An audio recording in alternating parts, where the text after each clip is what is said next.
السلام عليكم اخواتي الغاليين. فيديو جديد، استراتيجية مسح التاون 7 بكل سهولة. استراتيجية عبارة عن 30 باللون و25 منيو و3 غضب والملك البربري. يلا بينا نشوف اول هجمة مع بعض. اول حاجة ننزل بالبالون 15 من اليمين و15 بالشمال عشان نشيله بيه الدفاع الجوي، وهننزل بواحدة غضب وواحدة غضب، وهننزل بكل المنيو اللي معانا عشان نشيله باقي الدفاعات.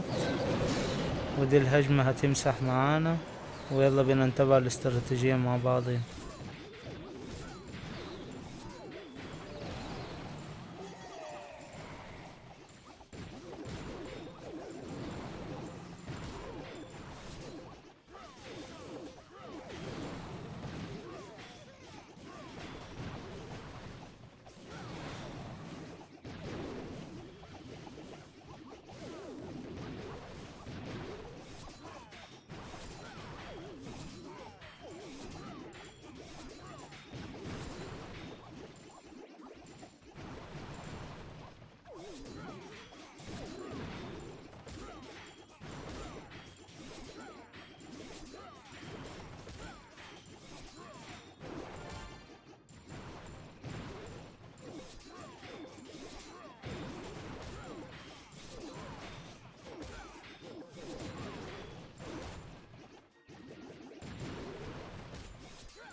وكده مسحنا القرية وحصلنا على 3 نجوم منها، وجمعنا كل الموارد فيها.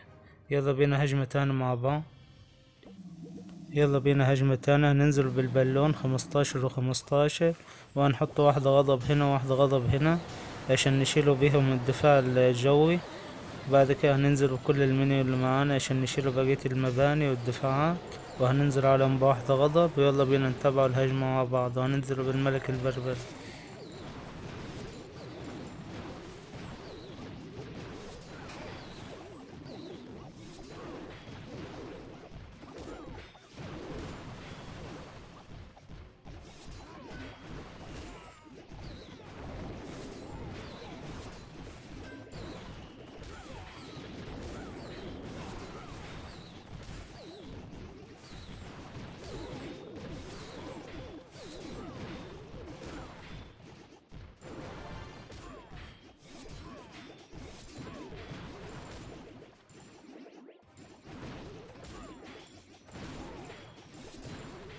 وكده مسحنا القرية وحصلنا على 3 نجوم فيها.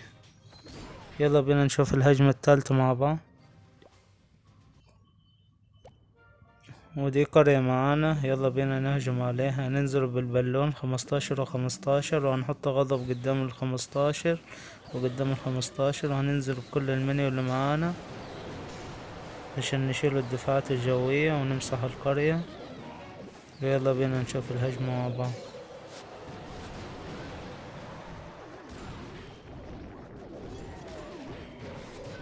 وده كان الفيديو بتاعنا اليوم. متنساش تشترك في القناة وتعمل لايك، والسلام عليكم ورحمة الله وبركاته.